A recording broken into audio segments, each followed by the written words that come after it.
Coming up, we're diving back into the inbox today, and we learn more about PickyBot. We get an update from the developer, Martijn Van Der Spek. You're listening to Double Time, your daily accessible technology show. Now, here's your hosts, Stephen Scott and Shaun Preece. Hey, Shaun Preece, how you doing this fine day?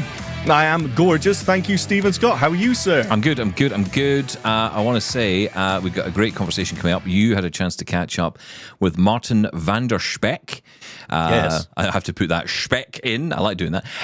From PickyBot, or PiccyBot, as my screen reader and everyone else's calls it. He's been on to talk about some updates to the app. And of course, I think diving into that question about, the fact that so many other apps are now using AI to create audio-described videos. Seeing AI, of course, being the most notable one. Yes. Which kind of came up right against what PickyBot was doing. It's so interesting, though, right? It's almost like we've been waiting for this, the ability for AI to analyze video, because it was so great when it could do images, right? When Be My Eyes came on the scene and everything else. Fantastic. I haven't used it very much. I must be honest. I haven't. It's That's just okay. so nice. No, but hang on. That's okay. You don't Right. have to, this is another thing, right? We sometimes feel guilt. We get this guilt thing when we don't use something. It's like, Soundscape, amazing. Voice Vista, amazing. We were talking about that yesterday. It's like, these are all great apps, but just because I don't use them every day, look, I'm barely out of the house. Am I going to Soundscape my way to the kitchen? So, of course not. But I'm not going to feel guilty about it. I'm just glad these exist. And of course, if, it's a subscription thing, then fine. That's my opinion. Yes, no, you're absolutely right. But my point is, it's still quite hard to get into the habit of, wow, I've got that ability. There's this YouTube video or whatever it is, and I'd like to know what's going on here. So many times I'll watch something, it's like, well, what happened at the end there? I have no idea. And, just knowing that these exist, it's almost, you've got to learn it again. But it's so cool, this technology. Yeah, absolutely. So, look, we're going to learn more about PickyBot today, get a bit of an update with Martijn. But first, I think let's just dive right back into the inbox. So much fun yesterday. Email. We get email. We get your email every day. Every day, Shaun Preece. Here's your mail today. Oosh! Every day, Stephen Scott. I can't speak before the oosh. I know. But Don't ask me questions. I know that you'll put it in pause. You'll put it in your little queue of things to say. That's right. Yeah, I'm buffering. Oosh comes first. Yeah, Shaun is buffering. I have to say, you buffer a lot in this program. I used to think it was Zoom and what we were using to connect, but it's not. No, it's my age. Yeah, absolutely. Okay, let's dive in. I want to kick off with Ryan, our good friend Ryan, who's a regular contributor to our show. He's been in touch about a feature that we're going to be coming back to tomorrow. Ooh, Stephen. Ooh, Shaun. Oh. Just doesn't have the same ring as ooh, Ryan, does it? Well done. I'm just putting that in there. Yeah, I'm just putting up to say, really, and I know your thoughts on this, Stephen, particularly. If you don't do Facebook, you don't really have a right to an opinion. Or I don't know, you said it another way. It was much more diplomatic the way you said it. That seems unusual. But I'm aware that opinions are like nosies. Everybody's got one. And for me, you can keep Facebook. You've always been able to keep Facebook. No, thank you. I like Messenger, okay? I don't mind Messenger. So I don't know if you've got to have both. I don't know if you need to have both, but I do have Messenger for talking to people abroad and things. It's quite handy for that. And as you would probably know, very accessible. Yeah. I'm talking to say that the show is still keeping me going. I'm loving the Braille. I love the Braille stuff, and it's actually inspired me to read a book about Louis Braille, because I pitifully didn't really know much about it. I've only ever been able to find shortened sketches. But here's a suggestion for your app of the week. Dolphin Easy Reader. It's great. You can pretty much get access to any sort of free books or Bookshare books on it, and it plays them really well. It's nice and fast, and it's very, very accessible, as Dolphin is, of course. But yeah, that's my suggestion for app of the week. So yeah, good stuff, guys. Keep it up. Love it. Thank you, Ryan. Appreciate that. Ooh, Ryan. That's what we're going to call him. Ryan. And of course, the connection being that Janine, I believe, was it Janine, gave us the app of the week of Ooh, Ryan, the app that helps you find things. And very good, by the way. Yeah, it was. That was our first official app of the week. I don't know why my voice did that. First! Making Mrs. Doubtfire all of a sudden. Mickey Mouse. Yeah. Ooh, right. It's too much British comedy flying around here without, of course, any comedy. Just the British Question. element. Do you need Facebook installed in order to use Messenger? No, but you need a Facebook account to use it. Because I had this issue as well. I had the issue of trying to get away from Facebook entirely. And I went through this a period of time. I can't remember what my reasoning was, but I kind of just wanted to get away from it. And the thing is, the only reason I really use Facebook, if I'm honest, is and I guess a lot of us do this, it might be about friends and family, not for me. For me, it's about the groups. I really love some of the groups. And there's loads of blind groups. More. But, there's a local group here for where I live, and it's great for just finding out what's going on, or the buses are off again, or, whatever it might be. And of course with the weather recently, we get lots of updates from people. Great for finding local contacts for companies, trusted people, that other folks are using. So, it's great for that kind of thing. And I just wish I could isolate it down. I'm sure there used to be a groups app. They used to have a separate groups app, which was really useful, actually, because you could just live inside that if you wanted to. But I think they got shot of that. Now they have, of course, Facebook and Messenger, of course, it's a separate app. There is something called Willpower, Stephen Scott. You could just stop yourself tapping on the video tab at the bottom there. Just keep away from that and everything's fine. No, I totally agree with you. The groups are really good. And, it's really informative. If there's any bugs happening or if there's any workarounds, Facebook's great for that sort of thing. I don't use Messenger. It's just WhatsApp is my universal thing. So I don't know about Messenger. It just seems a little bit, it's another thing to manage. So here's the fun thing with me with Messenger, right? So I tend to contact a lot of my neighbours that way. And it's become a thing where we just contact that way, right? And if I need to call my neighbour, I use Facebook Messenger and that's fine.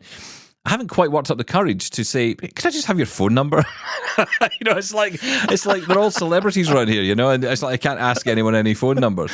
So I just do everything by the way that I can. It's like when you don't know someone's name and you've met them 5 times and you still don't know their name, so you just kind of go with it. Yes. That is my life. I mean, the amount of people I see every day. And, hi, Shaun. Hello, how are you? Yeah. No idea who it is.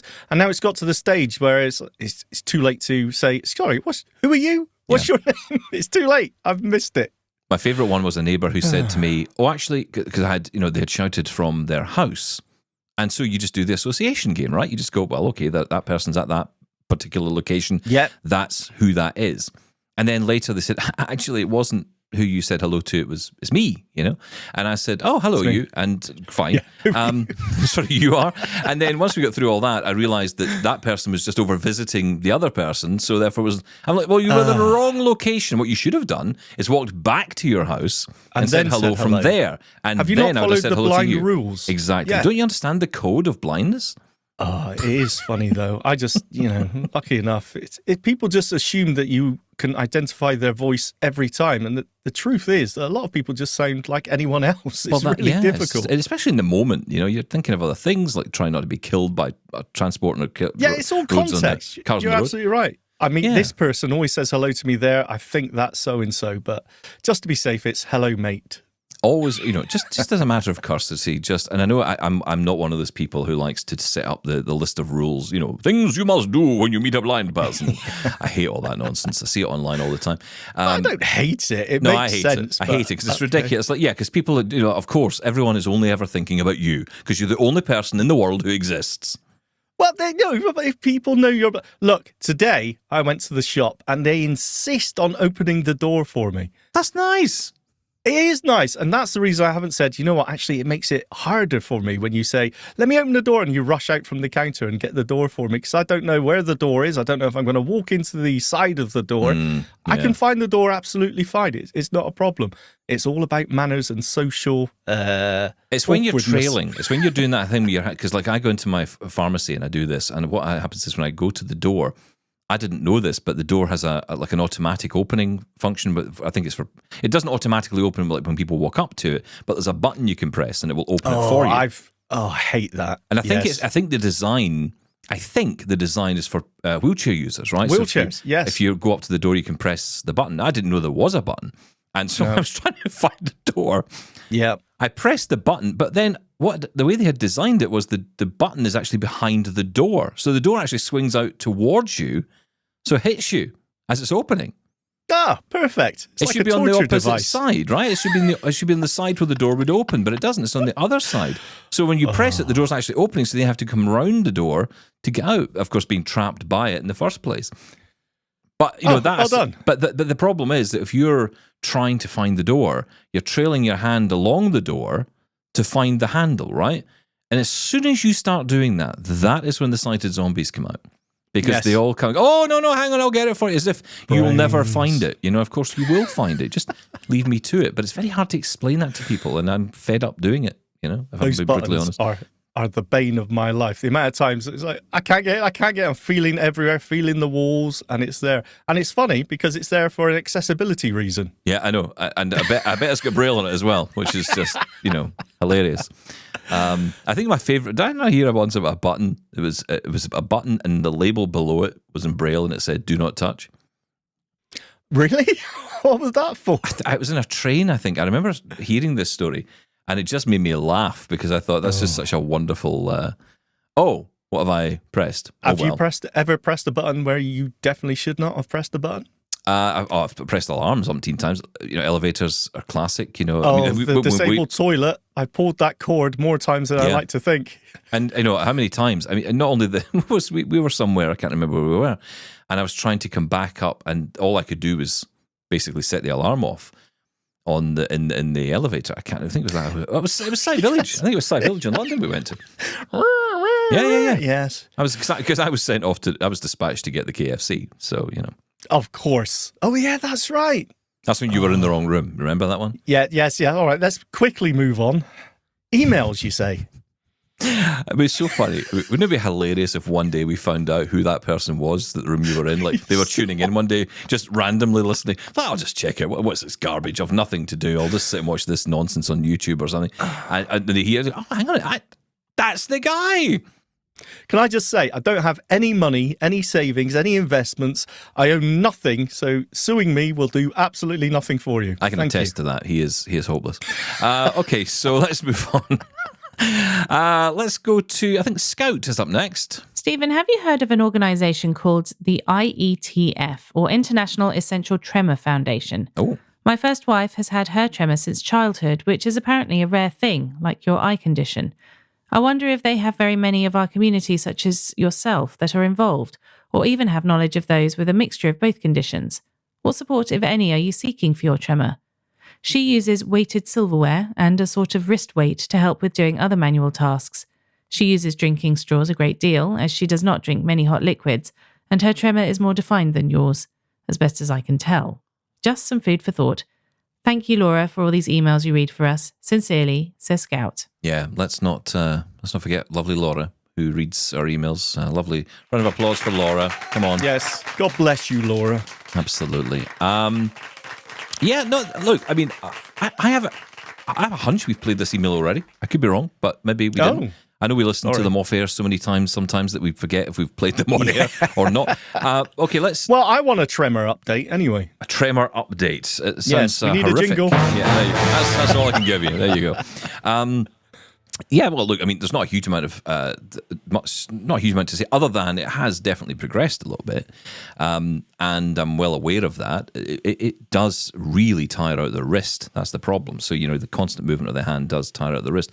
And it's funny you mentioned weighted silverware. That's something I found actually on Amazon. I was just looking through different things. What could I maybe use? And I was actually looking because my dad has Parkinson's, and so I was looking for stuff for him. And of course, weighted silverware came up, but it also said in the description for essential tremors. And I thought, oh, that's interesting.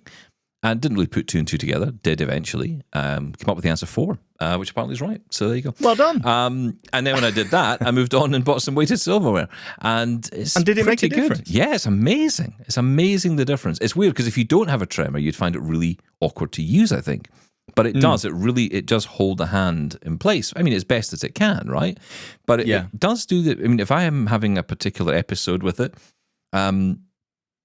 it really is difficult to eat because you're. I mean, it's impossible. I remember one night because you got a tremor. Yeah, I remember one night the only thing left in the house was jelly or Jello, depending on where you are in the world, and I had a spoon. Sorry, what house are you living in where the only thing left was jelly? It's the weirdest thing in the world. It was just one of the, it's like the big shop hadn't happened, and we had like a couple of things in the fridge, and so I go in, and there's this little pot of jelly or Jello, and I decided to try and eat it with a spoon, and it was utterly hilarious. Was it like a quiz show? Yeah, because literally, like, I'm shaking, the jelly's shaking. I mean, it was like, if there's any chance of this getting in my mouth, it will be impressive. So, this is where the weight of silverware's come in. I am actually going to be seeing and seeking treatment for it. I mean, I'm waiting for the National Health Service in the UK to send me an appointment. So I will be dead and buried by the time that happens. But okay, we'll see. Leave it alone. Yes. Okay. Well, thank you. Hopefully get an update on it. But no, I mean, it is. I will say that the challenge, I think, and I haven't, to answer your question directly, Scott, I haven't been in touch with any particular organisations or anyone. I haven't spoken to anyone about it. It's interesting you bring that up. I will be looking up that organisation. It's very interesting. Because oftentimes just getting on a forum with people who are kind of going through similar, you'll learn those little hints and tips along the way, things that can help, even maybe foods or, I mean, I've kind of cut back my coffee intake a little bit. You might not believe that listening to me rabbit away here, but I have. And, I've cut down sugar and stuff. These things seem to be triggers, I notice. Because ultimately, if you have sugar spikes through the day, you're going to, it's going to impact everything. And it impacts on the nystagmus, it impacts on the physical tremors as well. So, these are things that it will come out in these ways. And so I'm aware of it. So these are little changes I'm making. Little changes. Well, as we talked about, just having groups, somewhere to go, somewhere to listen to other people's experiences. You brought it back to tech. You brought it back to tech, everybody. Thank you. God, talking of which, sorry, let me just quickly jump back to Ryan, because we didn't mention his app of the week. Dolphin Easy Reader. Oh, yeah, no, we did.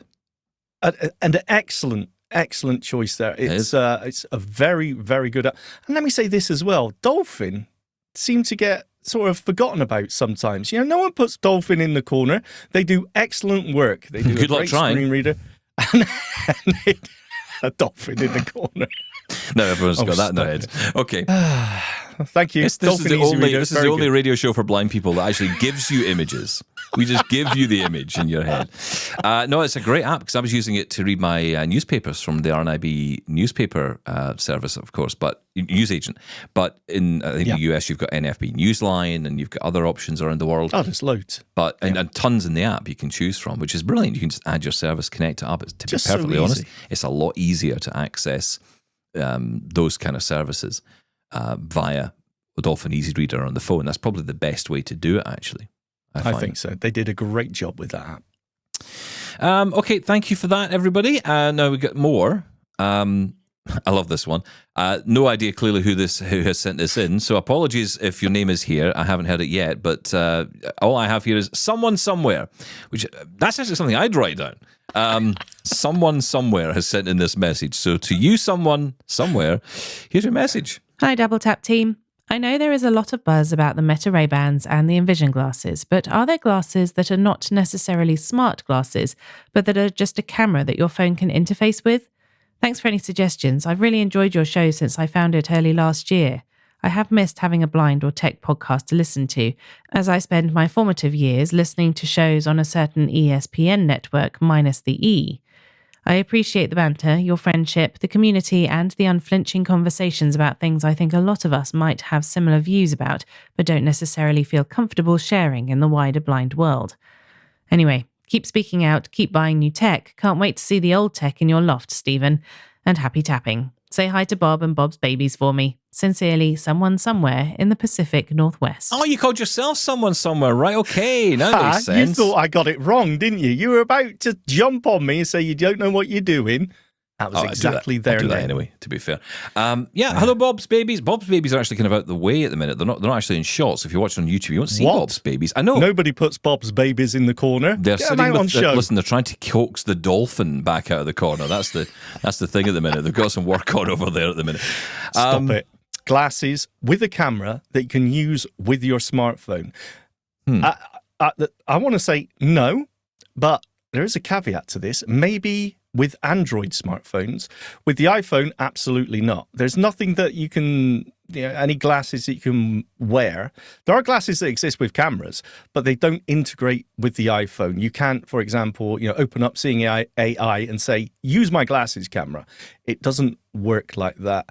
Apple don't allow that access. No, and we may get there eventually. Now, there is one other one I can think of which does work, I believe, with Seeing AI, although there's a few caveats here from our end, because I don't know how integrated it all is yet. It does work, as you say, on Android. That is ARX Vision that immediately comes to mind. So ARX Vision it's a camera with a headset. So it's the headset, like a bone conduction headset, with a camera built in on the side. So not glasses, per se, whoever he is. But it basically connects by a wire. Or see somewhere. to your, yes. He's someone somewhere as well. It's connected via USB-C to your Android phone, but it's also, you can connect it now. There is a version you can get for iOS. And it does allow connection. Now, how much that will be able to do outside of its own app on iOS, I don't know yet. Well, we must get Charles Leclerc back on and find out to see how it's doing, because this is a project that's been in the making for a while. And I remember the first iteration wasn't great. I'm not hearing amazing things about the second version. We've had a mixed bag of opinion on that one, but it's an option that's out there, but it's a hefty price at the minute. I think it's $700 or $800 for something that, frankly, I think needs a lot of testing before we could be sure to recommend. That's the stumbling block, isn't it? I mean, the competition out there now, I mean, it may work absolutely fine, and Seeing AI integration is actually a good thing, obviously. Of course, Seeing AI is so important, and the work that they've done to do that. But the price point is a stumbling point, I think, because it's just difficult. The issue here is Apple, though, isn't it? Because it's not opening up the ability to connect to other devices yet. That's the problem. So, look, if Meta, for example, can live within its own world, any app currently outside of WhatsApp, because that's really the only other way around it. So, Ira, for example, you're making a WhatsApp call to speak to an agent. You're not making a call that's kind of going through the Meta Ray-Ban service. That is what Be My Eyes have managed to achieve. Almost the impossible, I would say. They've managed to get in with Meta. They've managed to build their service into the Meta Ray-Ban app. So when you go into the app, you can select Be My Eyes as a resource. Ideally you want Ira, you want Seeing AI, you want, a multitude of things available under there. And actually you want to have some control over that, I would have thought. It shouldn't be up to an organization. It shouldn't be up to Mark Zuckerberg, who seems to have his attention on pretty much anything else at the minute, including shouting down Apple and goodness knows what else. And yeah, exactly, trying to fight against DeepSeek. So it's like, I don't want them in charge of it. I want some autonomy on that. I want to decide what I use with my device, and Apple are not letting us do that. Exactly. It's because I've seen, talking about Facebook groups again, I've seen a lot of people saying we need to contact Meta and get them to open up the glasses, to other apps. I understand that, but the point is that Apple are closing down the OS. At an OS level, Apple aren't allowing... There's absolutely no reason we couldn't go into Seeing AI and say, I want to use this camera, either the built-in camera or my glasses on my camera. Absolutely. But Apple need to make that happen. So, yeah, I don't think it's going to happen, though. So the only one I hear about is these Solos. Is it Ergo? I get mixed up the last time I got in trouble, but there's this company, there's so many of them. Solos or whatever they're called, and they're coming up with glasses which have got, their sell is ChatGPT integration. I don't know if they're selling connection with the smartphone to use the camera, probably because they can't. That's the problem. No one can. That's exactly the point. They can't. Now, even Vision Pro, right? I've got to say this as well. Even Apple's own Vision Pro doesn't open up the cameras to those kind of apps. So you couldn't even go out and spend $3,500 or whatever it is, wherever you are, on those things. Because it's still not going to give you that access, which actually is ridiculous when you think about it. Because for us, so here's the ridiculous thing about all this, right? For us blind people, spending that amount of money on Vision Pro would kind of make sense if it gave us all the access.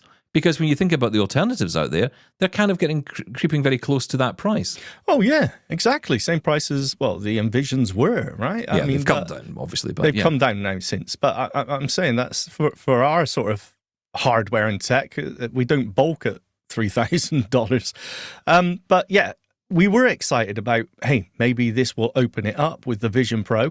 As soon as they said, yeah, the outward-facing cameras are not going to be accessible to any apps, we just lost all interest because it just turns it off for us. What's the point?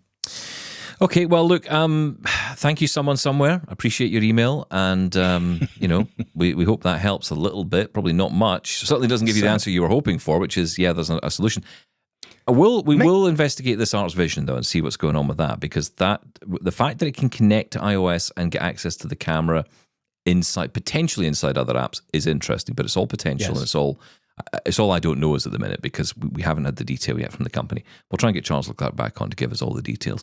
Okay, let's move on to Tracy. Hi, Stephen. Just for your info, in Australia, the 3G network is no longer available, and we were advised that anyone who had Smart Vision 3, it would no longer work. Oh. Very disappointing that it hasn't been out long. We were going to compare Smart Vision and Blind Shell. I hope this helps for Darren. Wishing you, Shaun, and your families a happy and safe Christmas and New Year. Tracy. Thanks, Tracy. I appreciate that. So hang on. So 3G, so that doesn't need 4G or doesn't have 4G in it? Is it only working on 3G? Exactly what I was thinking. If it's only working on 3G, I mean, that's a few years old technology, right? 4G has been established for a long time, and we're moved on to 5G. So, and bear in mind, it is a smartphone, right? It's not just. Exactly. I mean, it's not like a candy bar phone. It's not only making calls. I mean, it's got Have you internet got the access. Smart Vision? I can't remember. I do. I've got the Smart Vision 3 here. Now, if you go to the status bar, does it tell you what network you're on? No, well, here's interesting. I never use it with a SIM because I tend to work with it at home. Of course, with the Wi-Fi, so I never put a SIM card in it. So that's never something I've looked into. But I didn't. It doesn't sound right to me that it wouldn't have 4G support at least. Because surely, I mean, I can understand if 3G support goes, then you wouldn't have access. But that would be the case for any device, frankly, because they all support 3G up until a point. I mean, 3G is next to useless these days anyway. Well, no, yeah, but the point is, the 3G, the only reason Australia would, disengage or turn off the 3G network is because it's been surpassed by 4G for the longest time. End of life expectations again, right? But that's because most devices don't rely on 3G anymore. That just seems really odd that the Smart Vision would. But again, I'll look into that.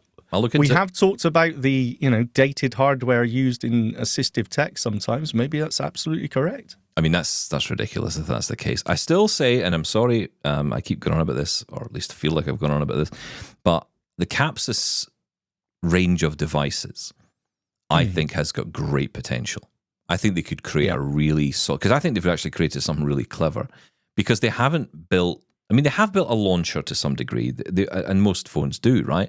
But, they've built a launcher which kind of works in the same vein as any other app would. So once you start using it, and once you learn how one app works, you've pretty much learned how they all work. And instead of using the screen, although you do have the touchscreen option, you can just use the buttons to control it. Now, I like that. I really like that. The one thing that puts me off it is the sort of medical white color that it comes in. It's got this kind of it feels like a medical device. Big black buttons with white text on it. I think that's great. But again, can't we just color it up a little bit? Like the way that Blind Shell has done. They've made a much smaller device as well, so it feels a bit more of the time. This thing feels a little bit older. And I just think the design could be better. I think that the power inside it could be much better. And I think it was. I actually think if they were clever about this, they would and I'm sure they think about these things, but they could sell it beyond the blind community. And that's the. And again, I know you quite liked it. I loved it. I genuinely thought this is it. If you want a phone with buttons, this is it. I mean, this was like the one step away from the BlackBerry for me. It was so close to that. Obviously the difference being it's got a T9 keyboard, not a QWERTY. But fine. It was just. I thought I could use this. I would use this. It was actually probably one of the more enjoyable Android phones I've used, next to the Motorola's. Can I just say, I just Googled it, and according to Sight and Sound, the Smart Vision 3 is 4G enabled. Okay, that's interesting. Or is it different in Australia? Maybe it's different, I have no idea. let us know if you're in Australia. What's going on? But hang on, so if 3G's turned off, it's not going to impact a 4G-enabled device, right? I mean, if you've got 4G service, you're going to continue to get service on the device. It's not going to make any difference. Yeah, I mean, it can switch between. Every now and again, I still get, I can't even remember what it's called, Edge over here in the UK. You know, it's if there's no signal. So it can obviously automatically switch between bands, whatever's available. So I'm not entirely sure what that is. Do you remember the days when it was like, I'm trying to remember what the bad one was. Was it because there was Edge and then there was, if you fell GPRS? onto GPRS, yeah, that's the one I was thinking of. Is that the one where if you fell on that, you knew basically you were cut off from all society and humanity forever? Yeah, you can do nothing, yes. Oh, wow, we're spoiled, aren't we? Yeah, we are nowadays. Although I will say, despite, we had 2G, I remember well. 3G came along, that was pretty decent. 4G came along, that was good. 5G, I could take it or leave it. I've just had a terrible feeling. What if 3G is an actual cellular network that's specific to Australia and not actually a data? Oh, it could be. I don't know. I mean, we do have a network in the UK like that called 3. So, yeah, which is weird. 3. It's so weird, right? There's a company in the UK called 3, which was set up to sell 3G mobile phones. And then 4G comes out, and it's like, so funny, right? It's such a weird name for a company when you think about it. Okay, let's move on. And actually, before we do, let's just remind you of how you can get involved. If you've got something to say on the show about any of the topics we're discussing, then here's how. Get in touch with Double Tap. Email feedback@doubletaponair.com. Leave us a voicemail at 1-877-803-4567. And now you can send an audio or video message to us on WhatsApp. That number is 1-613-481-0144. Okay, shall we get back into some more messages, Shaun Preece? No, we shouldn't, Steve. Have you forgotten something? Don't do this again. We have an interview to play in. Oh, yes, Martin. Yes, exactly. I really forgot about you, Martin. Sorry about that. Yes, that's right. You caught up with Martijn Van Der Spek because you did the interview. Yeah, Yeah, it's not. Yeah, okay, fair enough. Sorry. Okay. Let's catch up then and find out the very latest of what's going on at PickyBot. Martijn Van Der Spek, welcome to Double Tap. Thanks, Shaun. It's great to be here again. Great to have you back. So last time we spoke to you was when everyone was going absolutely crazy about the new feature in PickyBot of the video description. But you haven't sat still since then. You've been doing so much, so many more updates on PickyBot. So what have you been up to? We're really the idea is really to turn PickyBot into more of a media center for that it can really process videos or images from all kind of apps. That was one of the bigger things that that you can take a TikTok video and you can share it to PickyBot or Instagram or Facebook or Reddit or anywhere almost. And it will process it. Because otherwise, you have to really have the video on your device itself, and that's rather limiting. So that is one of the things that we've added,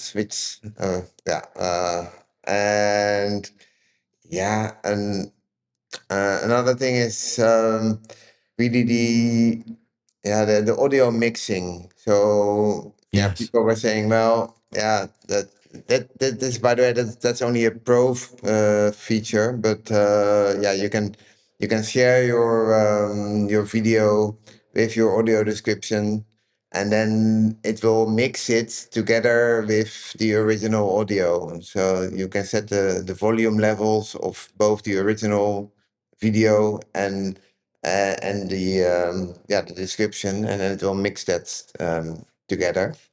So that's and then you can play a lot with it, because you can set your own voice. You can change the speed of the voice, or change the language of the voice, or any type of things you can add. So it gives it makes it really it turns it from a pure tool into a more of a creative app where you can really make make absolutely. media. It becomes, you're almost becoming an audio description producer at that point. And I've heard some examples of that, and it's really quite impressive, the mixing capabilities there. And I think that's very interesting. So it seems the main focus seems to make it more convenient to share the video or even the image into PickyBot from other apps at the moment. Is that right?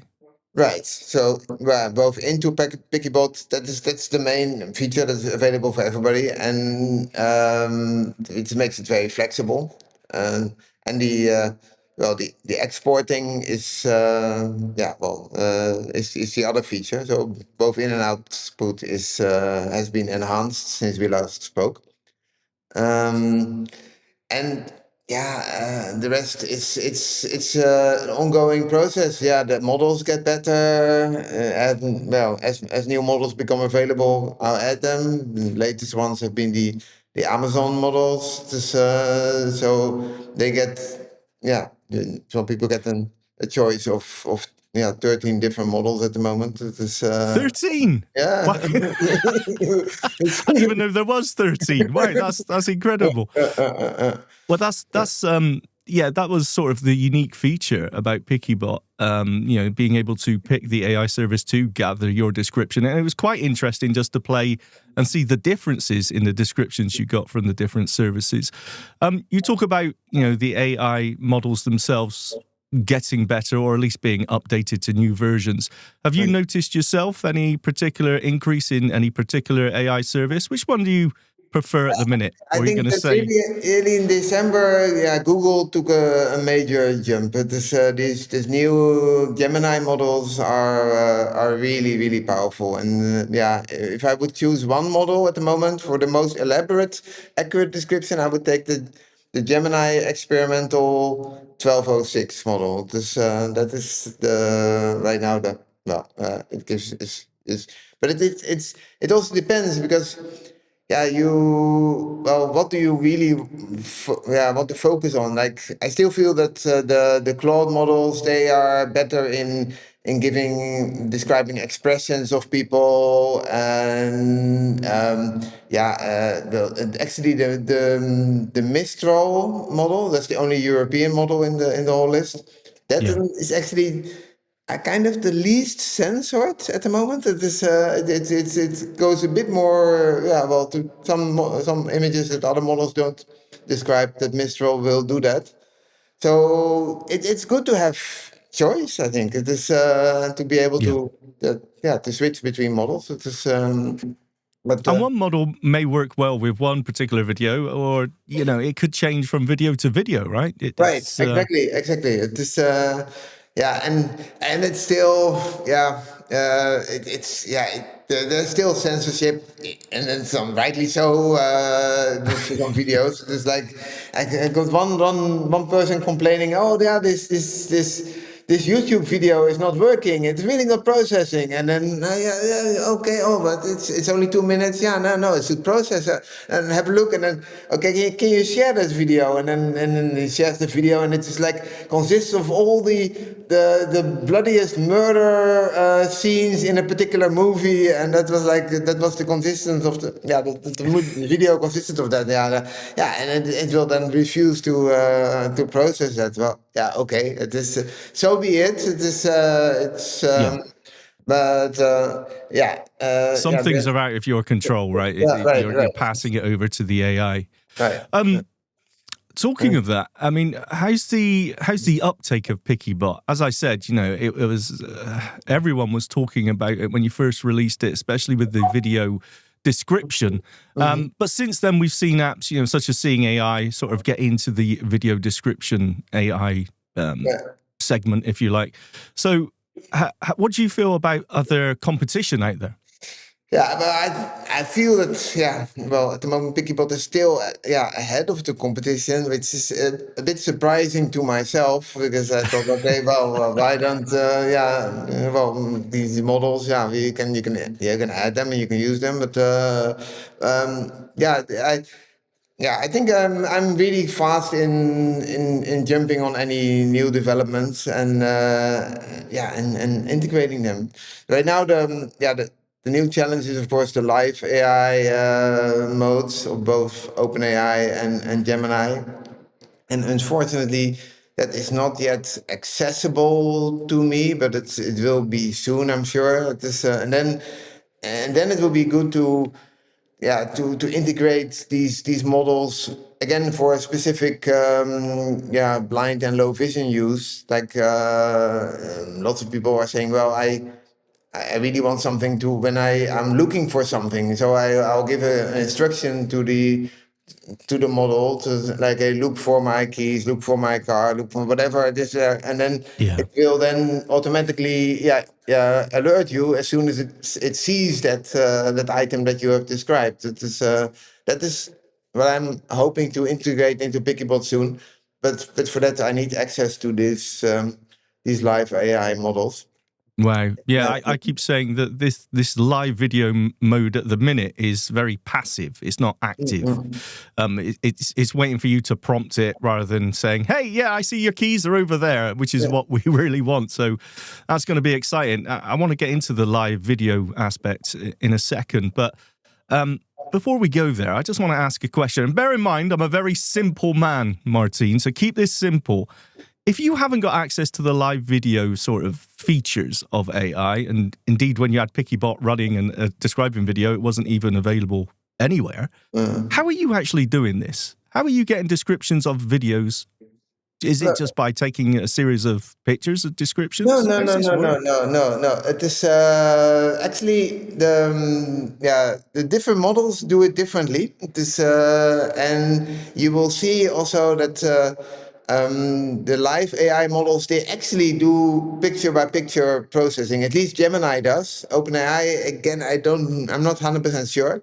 But every model has a different way of processing videos. And actually, Gemini is very good in it. It just takes the whole video and then processes it and then comes with a description. And Amazon is having its own approach, and then Reka is doing its own thing. So it's not a picture by picture description. That's why I'm a bit surprised that not more models have, or more apps have taken it up, because even to be honest, seeing AI, I don't know, it's really taking it frame by frame and describing that, and it could be good for certain situations, but in most cases I feel that an overall description of the video and more of the whole context of the video is more useful, and also it's pretty well. I think PickyBot is faster than any of the other apps in doing this at the moment. So it's a matter of, well, it's good that there is competition, it keeps you sharp, and it is really trying to to keep the app to be the really one person described it as the Swiss Army knife at the moment for doing all kind of processing of different media, and I think that's pretty accurate. That's so interesting how they do that. So let's go back to the live video aspect. You know, it's something that, as I mentioned, we're so excited about at the minute. It is very passive, but we can see the potential, and hopefully very soon we'll be able to do that example that you gave of look out for this and let me know when you see it. What are you working on? I've heard so many different stories about PickyBot, and indeed, we talked about this last time you were on, actually, on Double Tap, about that video you did of walking in somewhere and getting a description. That was almost like the live video feature. So are you testing this out? I know you said you don't have access to it, but are you working on this with smart glasses at all, like the Meta Ray-Bans, or what's going on with that? Yeah, Ray-Ban, that's a different story. It is like the... again, it's limited, the access to these devices. So I've tried doing things in the past. In the end, now, the only way I have managed to do this for the Ray-Ban glasses is to basically set up a WhatsApp service for it. So what you can do. Now it's working, but we are still, I'm still testing it with a few people just to make sure that it's all okay, and that it's. But what you can do is then this hey Meta, take a video and WhatsApp the video to PickyBot. It is, and then it will, it takes some time, but it will then describe that video on your Meta classes. That's the only way I could figure out how to do it hands-free, because that is the challenge actually. I mean, anyone can take a phone and do other things, but with these Meta classes you want to do it completely hands-free. It is so that is that will be the next step, and soon, and I think really now it's a matter of days, hopefully, to get this out there. And it's also a matter of I'm still finding a way of how to monetize it a bit, because all these models I do have to pay it from out of my own pocket. Right now it can be basically, let's say, abused by anyone, so I have to make sure that it is only accessed by people who are blind and low vision and who have Meta glasses, and then they can use this. It is, so I'm figuring out how to do that. That is, So, but it's nice. I mean, it is especially it will be useful for all those people who are actually limited by Meta. Since they have really double down on that VPN usage, and that it is no longer available outside of the US. Basically, it is or maybe US and Canada. I'm not sure. It is, US, Canada, Australia, I think still have it as well. But you're absolutely right. The VPN seems very inconsistent. It does seem like they're clamping down on that, although we have no official line if they are or not. But definitely seems that way. The VPNs aren't working. And WhatsApp, using WhatsApp as a way to access the Meta Ray-Bans. I mean, Ira. Do it that way, of course. Exactly. It works well. It actually, I think WhatsApp is closely integrated, obviously, into the Meta Ray-Bans anyway. So, if I can say, even just take a picture and send it to, PickyBot in WhatsApp and get a description back, I've got my look and describe feature back. So I'm very excited by that. And that's how it works now. It's not technically it's not a problem. Now it's just a matter of how to make it available. Actually, it is, and so it doesn't bankrupt you. Yeah, I would preferably have something like, okay, if you are a PickyBot Pro user, then you have access to that, and have to find out a way to limit that. So then everybody can my users can have access to it. And then otherwise, still I feel that also subscribing to PickyBot is not, I mean, this $20 lifetime is not a major cost. I've been told, and I hope so. Be careful. We've heard the lifetime one-off fee before, and it's come back to bite the developer in the bum. Let's put it that way. Yeah. Right. And therefore, I'm also happy with the monthly subscribers. That's something. And how much is it a month? How much is it a month? What's the subscription cost for the Pro? $3 a month. $3. Yeah, that's perfectly reasonable. So what do you get with the Pro that you don't get with the? So there is a free tier, I'm guessing, right? Right. Well, the free tier is purely only GPT-4o as a model. And it will. You can't. All the settings are not available. So you have one voice, you have one model. You can't set the language. You can't set the video quality. Is there, but it is less. Only 30 seconds of the video will be processed and described properly, and even that is in a bit lower quality than the Pro version. And then all these 13 models are only available for Pro. It's clearly, I mean, most people say and also again this exporting of the video together with the audio, that merging and the audio video of the audio mixing. Yeah. Also again only available for Pro. So there is a lot there, and and yeah, I'm having a there's almost on a daily basis. I get messages of people who are really so happy about PickyBot, and that has really made a big change in how they how they do things. And like I said, last week one blind video producer was saying that, okay, I make my videos, and then after that I let PickyBot describe it, so I get confirmation that it's all okay. And there are lots of different applications. It's just, you can, like I said, it's really a Swiss Army knife, and some people use it for very different purposes. It is, which is great. It is, and I'm Absolutely.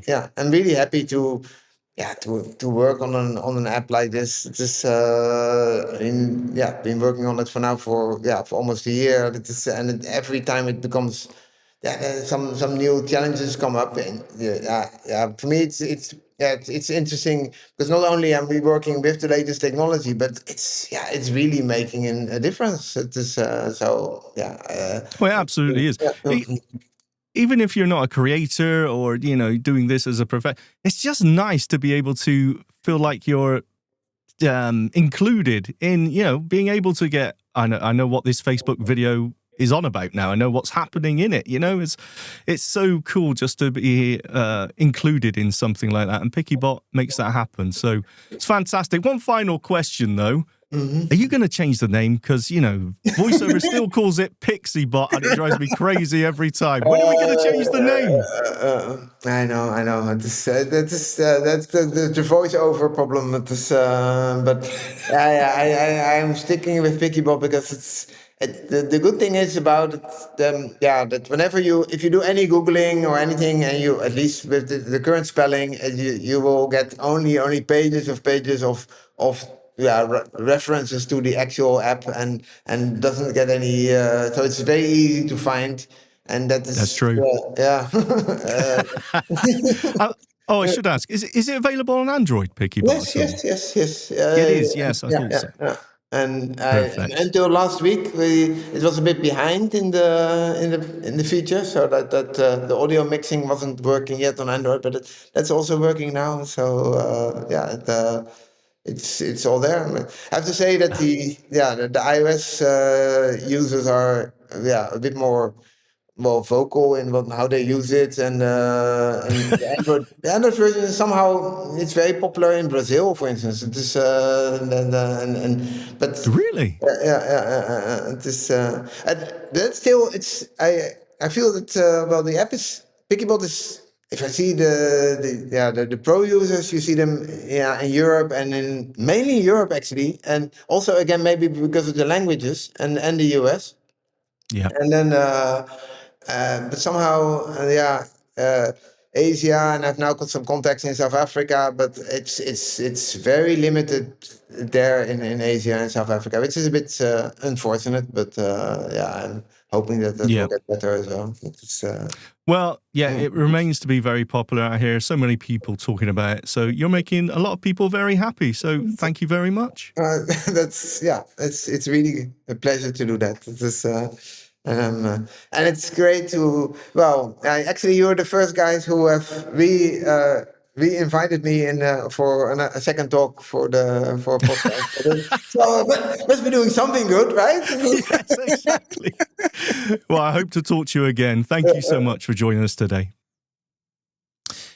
That was Martijn Van Der Spek there from PickyBot talking to you, Shaun. That was a great conversation, and just a great chance to catch up with him and find out what's going on. That subject of free, though, I mean, obviously there is the premium option, but, again, it's the same thing coming up time and time again with these developers, right? Yes, please don't say lifetime for $20, because it just, when you think about it, we recorded that a few days ago at least. So if the Ray-Ban or any smart glasses integration actually does appear anytime soon, how much traffic is that going to get, and how much is that going to cost, Martijn, there? Because it's not free to access these AI descriptive services. No. He does have to pay, as he said, out of his own pocket at the minute. So, I would definitely, no look and tell here in the UK still. I'm not going to jump through hoops trying to get VPNs and new accounts and new emails to try and get it. if I can use PiccyBot to do it instead, I'm going to do that. And that needs to be paid for some way. I don't mind paying a subscription for it at all. Yeah, absolutely. Listen, that's it. We're out of time for today. Just a quick reminder that tomorrow we are going to be getting into our app of the week, and we're going to be focusing on the Talking Tuner app, courtesy of one of our listeners, Brian, who's got in touch to share his thoughts on that. Yes, he even has a suggestion for an app of the week jingle. Oh, who's got to make it, though? Is he making it? He may have made it himself. Oh, he may even gorgeous. be premiering it on the show. Can't wait. So all that coming up, and of course your feedback continues as always. Keep it coming, and we'll catch you for another Double Tap tomorrow. Thank you for listening. Thanks for watching on YouTube as well. We'll catch you tomorrow. Thanks, Shaun. Bye-bye. Thank you. Bye-bye.